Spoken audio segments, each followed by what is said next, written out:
എന്താ ചെയ്യുന്നതെന്ന് വെച്ചാൽ ഫസ്റ്റ് ലൈൻ കോമൺലി എല്ലാ സി പ്രോഗ്രാമിലും ഉള്ളതാണ് /include studio.h. അതായത് മിക്ക പ്രോഗ്രാമിൻ്റെയും തുടക്കത്തിൽ അങ്ങനെ വേണം നമ്മൾ എഴുതാൻ. മീൻസ് അത് നിർബന്ധമായിട്ടുള്ള ഒരു ലൈനാണ് /include studio.h എന്ന് പറയുന്നത്. അതിനുശേഷം നമ്മളൊരു മെയിൻ ഫംഗ്ഷൻ ഓപ്പൺ ചെയ്യുകയാണ് ചെയ്യുന്നത്. ഇതിൻ്റെ മെയിൻ ആ ഫംഗ്ഷൻ ഓപ്പൺ ചെയ്തു, കേർലി ബ്രാക്കറ്റ് ഓപ്പൺ ചെയ്തു. അതിനുശേഷം അതിനകത്ത് നമ്മൾ എന്ത് ചെയ്യുക, ഡിക്ലെയർ ചെയ്യുക ചെയ്യുന്നത്. ഫസ്റ്റ് ഇതിൽ ഞാൻ ഇൻറ്റ് n പറഞ്ഞുതരാം. ഇൻറ്റ് n എന്ന് പറയുന്നത് നമുക്ക് ഇപ്പോൾ യൂസർ ഇൻപുട്ട് ചെയ്യുന്ന ഒരു നമ്പർ ഉണ്ടല്ലോ, അതിനെയാണ് എന്തെന്ന് പറയുന്നത്, n എന്ന് പറയുന്നത്. നമ്മളിപ്പോൾ ഒരു ഫാക്ടോറിയൽ ഓഫ് എ നമ്പർ കാണണമെങ്കിൽ അതിന് ഏത് നമ്പറിൻ്റെ ഫാക്ടോറിയലാണ് കണ്ടുപിടിക്കേണ്ടത് എന്ന് യൂസറിനോട് നമ്മൾ ചോദിക്കണം. യൂസർ നമ്മൾക്ക് ഒരു നമ്പർ ഇൻപുട്ട് ചെയ്യും. ഇതേപോലെ ഔട്ട്പുട്ടിൽ കണ്ടോ, എൻ്റർ എ നമ്പർ എന്ന് പറഞ്ഞാൽ യൂസറിനോട് നമ്മൾ ചോദിക്കണം. അപ്പോൾ അത് ചോദിക്കാൻ വേണ്ടിയാണ് ഈ പ്രിൻ്റ് എഫ് ഫംഗ്ഷൻ യൂസ് ചെയ്യുന്നത്. ഇവിടെ എൻ്റർ എ നമ്പർ എന്ന് കൊടുത്തുകൊണ്ടാണ് ഇവിടെ ഔട്ട്പുട്ടിൽ എന്ത് വന്നത്, എൻ്റർ എ നമ്പർ എന്ന് പറഞ്ഞ് വന്നത്. അപ്പോൾ എന്ത് ചെയ്യും, നമ്മുടെ യൂസർ ഒരു നമ്പർ ഇൻപുട്ട് ചെയ്യും.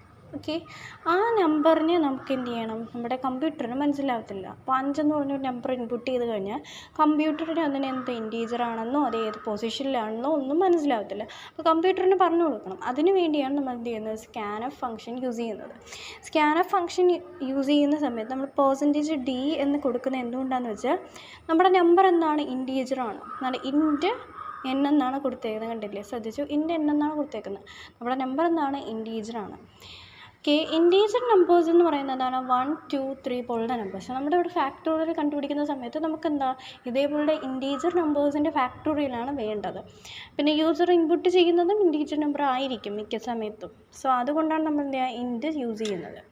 ഇനി ഫ്ലോട്ട് എന്ന് പറയുന്നത് ഡെസിമൽ നമ്പേഴ്സാണ്. മീൻസ് 1.2, 2.3, 3.5 അതേപോലത്തെ നമ്പേഴ്സാണ് ഡെസിമൽ നമ്പേഴ്സ് എന്ന് പറയുന്നത്. ക്യാരക്ടർ എന്ന് പറയുന്നതാണ് ABCD, അതായത് ആൽഫബറ്റ്സ് എന്ന് പറയുന്നതൊക്കെയാണ് ക്യാരക്ടേഴ്സ് എന്ന് പറയുന്നത്.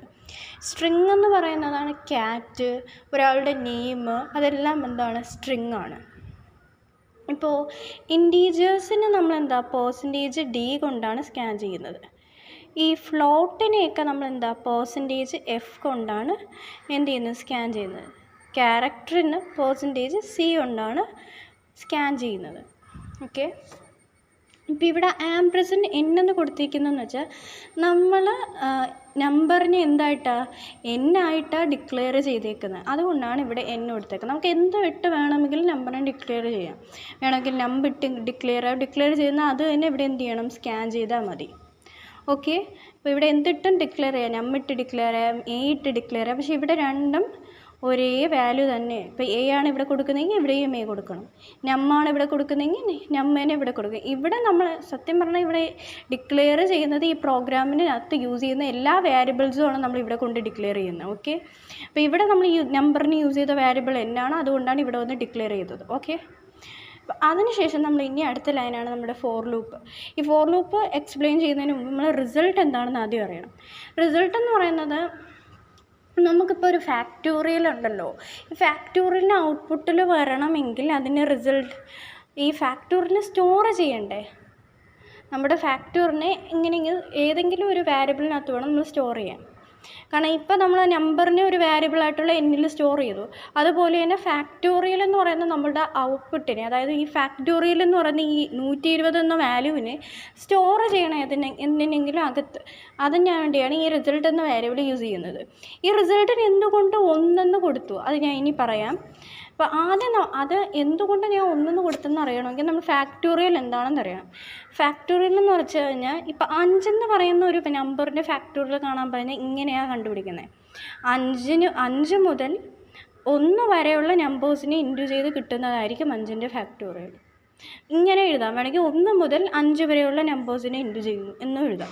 ഇപ്പോൾ 4 ആണെങ്കിൽ 1 മുതൽ 4 വരെ, ഇപ്പോൾ 3 ആണെങ്കിൽ 1 മുതൽ 3 വരെയുള്ള ആ നമ്പേഴ്സിനെ എല്ലാം ഇൻറ്റു ചെയ്ത് കിട്ടുന്നതാണ് എന്തെന്ന് പറയുന്നത്, അതിൻ്റെ ഫാക്ടോറിയൽ എന്ന് പറയുന്നത്. ഇപ്പോൾ ഇവിടെ ശ്രദ്ധിച്ചാൽ നമുക്ക് കാണാം, ഇവിടെ ഈ ലാസ്റ്റ് നമ്പർ എന്ന് പറയുന്നതാണ് നമ്മുടെ n. ഇവിടെ ശ്രദ്ധിച്ചാൽ കാണാം ലാസ്റ്റ് നമ്പറാണ് n എന്ന് പറയുന്നത്. കാരണം നമ്മുടെ ഫാക്ടോറിയൽ ചോദിച്ച നമ്പറിന് ആണ് എന്താ ലാസ്റ്റായിട്ട് വന്നത്, അതാണ് നമ്മുടെ n. എൻ്റെ നമ്പർ പറഞ്ഞ ഓർമ്മയില്ലേ, നമ്മൾ n ആയിട്ടാണ് നമ്മൾ ആരെ എടുത്തത്, നമ്മുടെ നമ്പറിനെ n എന്ന് പറയുന്ന വേരിയബിളായിട്ടാണ് എടുത്തത്. ഓക്കെ, അപ്പോൾ എന്തുകൊണ്ട് റിസൾട്ടിനെ ഒന്നായിട്ട് എടുത്തു? ഇപ്പം നമ്മൾ റിസൾട്ടിനെ ഒന്നായിട്ട് എടുത്തതെന്ന് വെച്ചാൽ ഇവിടെ റിസൾട്ടിനെ ഇൻറ്റു ചെയ്യുന്ന സമയത്ത് വലിയ വ്യത്യാസമൊന്നും പാടില്ല. ഇപ്പോൾ നമ്മൾ 0 എടുക്കാത്തത് എന്തുകൊണ്ടെന്ന് ചോദിച്ചു കഴിഞ്ഞാൽ 0 കൊണ്ട് ഇൻറ്റു ചെയ്ത് കഴിഞ്ഞാൽ 0 ആയിപ്പോവും. അപ്പോൾ നമ്മളിപ്പോൾ ഏതൊരു സംഖ്യേനെയും 1 കൊണ്ട് ഇൻറ്റു ചെയ്ത് കഴിഞ്ഞാൽ വലിയ വ്യത്യാസം ഉണ്ടാകത്തില്ല. പക്ഷേ 0 കൊണ്ട് ഇൻറ്റു ചെയ്യുകയാണെങ്കിൽ ആ വാല്യൂ ഒന്ന് 0 ആയിപ്പോവും. മനസ്സിലാവുന്നുണ്ടോ? അപ്പോൾ ഏതൊരു സംഖ്യേനെയും 1 കൊണ്ട് ഇൻറ്റു ചെയ്താൽ ആ സെയിം സംഖ്യ ആയിരിക്കും കിട്ടുന്നത്. പക്ഷേ 0 കൊണ്ട് ഇൻറ്റു ചെയ്ത് കഴിഞ്ഞാൽ എന്ത് സംഭവിക്കും? 0 ആയി പോകും. പക്ഷേ സമ്മിൻ്റെ കണക്കുകളിൽ മീൻസ് 1 + 1 അപ്പോൾ വ്യത്യാസം വരും. അപ്പോൾ സമ്മ് വരുന്ന സമയത്ത് സമ്മിനെ എന്തായിട്ട് ഡിക്ലെയർ ചെയ്യാവൂ? 0 ആയിട്ട് ഡിക്ലെയർ ചെയ്യാവൂ. കാരണം 1 ആയിട്ട് ഡിക്ലെയർ ചെയ്യുന്ന സമ്മിൻ്റെ കേസിൽ എന്ത് സംഭവിക്കും? സമ്മിനോട് ഒന്ന് ഇപ്പോൾ കൂട്ടുന്ന സമയത്ത് മീൻസ് ഇപ്പോൾ ഒരു സംഖ്യനെ പരസ്പരം കൂട്ടിക്കഴിഞ്ഞാൽ എന്ത് സംഭവിക്കും? 0 കൊണ്ട് കൂട്ടിക്കഴിഞ്ഞാൽ വലിയ വ്യത്യാസം ഉണ്ടാകത്തില്ല. പക്ഷേ 1 കൊണ്ട് കൂട്ടിക്കഴിഞ്ഞാൽ എന്ത് സംഭവിക്കും?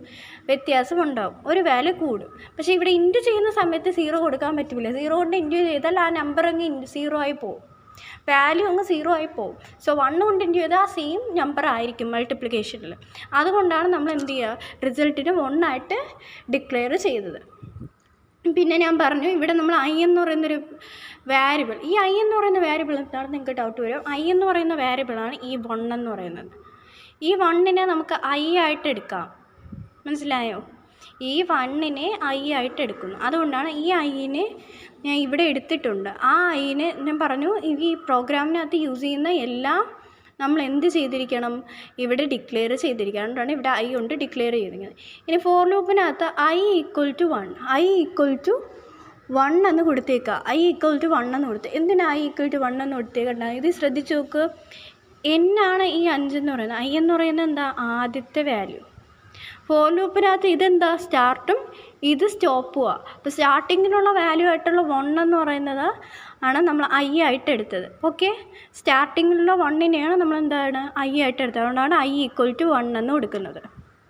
അപ്പോൾ ഈ 1ന് ഒരു പ്രത്യേകത ഉണ്ട്. ഈ 1 എപ്പോഴും എന്തായിരിക്കും?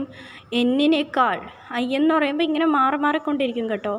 Iയുടെ വാല്യൂ 1 ആവും, 2 ആവും, അതൊക്കെ ഞാൻ പറയാം. അപ്പോൾ ഈ Iയുടെ വാല്യൂ എന്താണ്? 5-നേക്കാൾ ചെറുതോ അതിന് ഈക്വലോ ആയിരിക്കാം. മനസ്സിലായോ? Iയുടെ വാല്യൂ 5-നേക്കാൾ ചെറുതോ അതിന് ഈക്വലോ ആയിരിക്കാം. അതിൽ ഇങ്ങനെ മാറിക്കൊണ്ടിരിക്കുക. അപ്പോൾ Iയുടെ വാല്യൂ എന്താണ്? 1-നേക്കാൾ ചെറുതോ അതിന് ഈക്വലോ ആയിരിക്കാം. ആണ് I എന്ന് പറയുന്നതാണ് ഈ 1, 2, 3. ഇപ്പോൾ ആദ്യം Iയുടെ വാല്യൂ 1 ആകും, പിന്നെ കുറച്ച് കഴിയുമ്പോൾ Iയുടെ വാല്യൂ 2 ആകും, കുറച്ച് കഴിയുമ്പോൾ 3 ആകും, കുറച്ച് കഴിയുമ്പോൾ 4 ആകണം, അങ്ങനെ മാറണം. അതിന് വേണ്ടിയാണ് നമ്മൾ പറയുന്നത് I is less than or equal to n. Iയുടെ വാല്യൂ 5-നേക്കാൾ ചെറുതോ അതിന് ഈക്വലോ ആകാം. I +++ എന്ന് പറയുന്നത് എന്താ? Iയുടെ വാല്യൂ ഇങ്ങനെ മാറണം, മാറിയാലേ നമുക്ക് ഫാക്ടോറിയൽ കിട്ടുകയുള്ളൂ. അപ്പോൾ അതിനെന്ത് ചെയ്യണം? Iയുടെ വാല്യൂ മാറണം.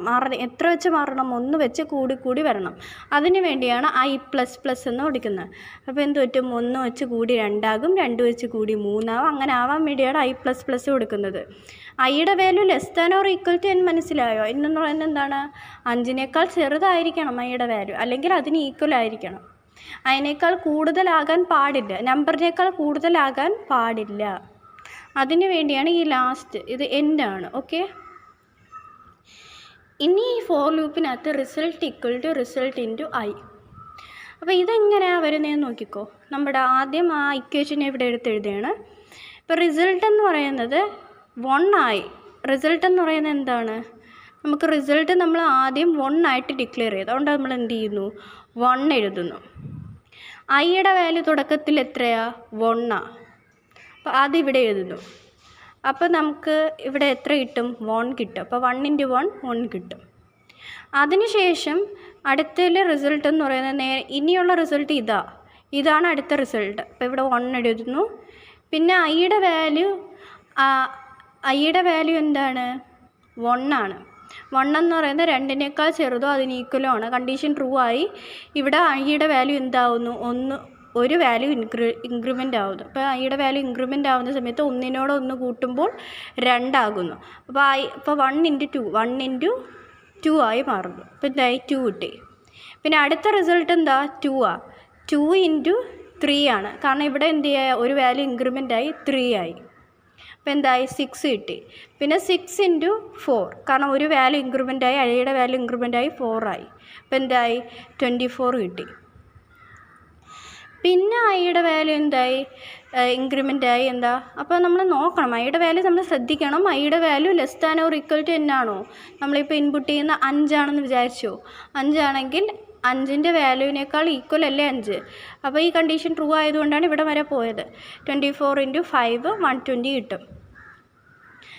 അപ്പോൾ പിന്നെ 5 നമുക്ക് ഇൻപുട്ട് ചെയ്ത നമ്പർ. അടുത്ത കണ്ടീഷൻ വീണ്ടും 6 ആയപ്പോൾ ഈ കണ്ടീഷൻ ഫോൾസ് ആയില്ലേ. 5 എന്ന് പറയുന്നതാണ് നമ്മൾ ഇൻപുട്ട് ചെയ്ത നമ്പർ എങ്കിൽ 5നേക്കാൾ വലുതായില്ലേ 6. അപ്പോൾ ഇവിടെ വെച്ച് എന്ത് ചെയ്യും, ബ്രേക്ക് ആവും. അപ്പോൾ 5ൻ്റെ ഫാക്ടോറിയൽ കിട്ടും. അപ്പോൾ 5ൻ്റെ ഫാക്ടോറിയൽ എത്രയാണ്, 120. അപ്പോൾ ഔട്ട്പുട്ടിൽ ഇങ്ങനെ വരും, 100 ഫാക്ടോറിയൽ ഈസ് 120 ഇങ്ങനെ വരണമെങ്കിൽ അപ്പോൾ ഫാക്ടോറിയൽ പ്രിൻ്റ് ആക്കണം കേട്ടോ. അതിനുശേഷം പ്രിൻ്റ് ഫംഗ്ഷൻ യൂസ് ചെയ്ത് ഫാക്ടോറിയൽ ഈസ് %d എന്ന് കൊടുക്കുക. അപ്പോൾ എന്താ, ഫാക്ടോറിയൽ ഈസ് %d എന്ന് പറയുന്നത് റിസൾട്ട് അതൊരു ഇൻറ്റീജർ ആണല്ലോ, നമുക്ക് റിസൾട്ട് ഇൻറ്റീജർ ആയിരിക്കും. നമ്മുടെ തുടക്കത്തിൽ നമ്മൾ ഇൻറ്റീജർ എടുത്തു കഴിഞ്ഞാൽ റിസൾട്ടും ഇൻറ്റീജർ ആയിരിക്കും. അപ്പോൾ ഇൻറ്റീജറാണ് റിസൾട്ട്. ഇവിടെ റിസൾട്ട് എന്ന് ചോദിച്ചാൽ ഈ %d എന്താണെന്ന് അറിയണം. ഇവിടെ നമ്മൾ ഒരുപാട് ഇൻറ്റീജർ വാല്യൂസ് യൂസ് ചെയ്യുന്നത് ഏത് ഇൻറ്റീജറാണെന്ന് കമ്പ്യൂട്ടറിന് മനസ്സിലാക്കി കൊടുക്കാനാണ് കോമ റിസൾട്ട് എന്ന് എഴുതി കൊടുക്കുന്നത്. അപ്പോൾ ഇവിടെ ഇൻറ്റു ചെയ്ത് വരുന്ന 120 ഇവിടെ നമ്മുടെ ഇവിടെ പ്രിൻ്റായി വരും. അപ്പോൾ ഇവിടെ എൻ്റർ നമ്പർ 5ൻ്റെ ഇതാണ് ഞാൻ ഇവിടെ പറഞ്ഞത് കേട്ടോ. ഇപ്പോൾ 6 ഒക്കെ ആണെങ്കിൽ മാറും. ഇപ്പോൾ ഇവിടെ എൻ്റർ നമ്പർ 5ൻ്റെ ആയപ്പോഴാണ് എന്ത് വന്നത്, 120 ഔട്ട്പുട്ടിൽ വന്നത്. ഫാക്ടോറിയൽ ഈസ് 120 എന്ന് പറഞ്ഞ് വരും. ഇതാണ് എൻ്റെ ഔട്ട്പുട്ട് എന്ന് പറയുന്നത്. പ്രോഗ്രാം ഇങ്ങനെ ആയിരിക്കും ഇരിക്കുന്നത്.